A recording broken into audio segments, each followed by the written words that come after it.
So I just wanted to make a couple of comments about the role of the NIH in all this. One of the major problems that I think that parents around the country have faced is when they go to the scientific literature, they come back with a stone wall. They hear that, well, the science hasn't been done, it's not rigorous. And part of the problem is that scientists are afraid to ask questions, basic questions that parents want answers to. Secretary Kennedy has asked me to, for instance, to initiate a study on autism, the cause of the rise in autism. It's a question that is at the front of the minds of so many parents across the country worried about their kids. And yet, scientific progress on this has been slow because scientists are frankly scared to ask the question. The goal of my leadership at the NIH is going to make it so that those questions are no longer taboo among scientists. Scientists need to work on the things that actually are at the top of the minds of the American people.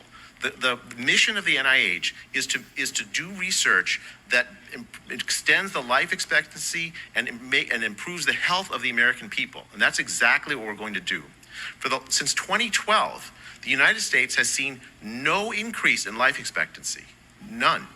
And it collapsed during the pandemic, and only recently has it started to come back up to 2019 levels.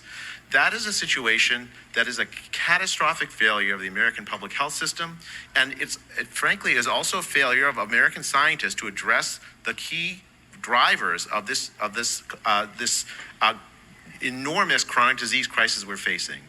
And I'm really grateful to Secretary Kennedy for his leadership, and I'm grateful to President Trump for his leadership in giving us the opportunity to turn the ingenuity of American scientists to the questions of how to improve American health and to make America healthy again. Thank you.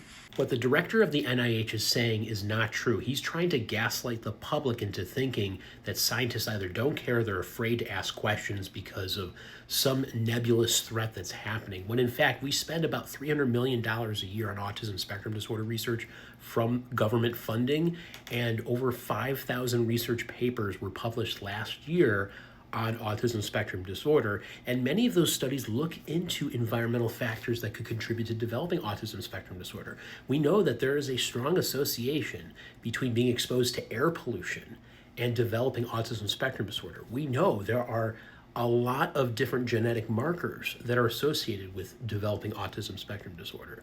So I don't know what he's talking about here, but he is trying to paint a picture that is just not the reality.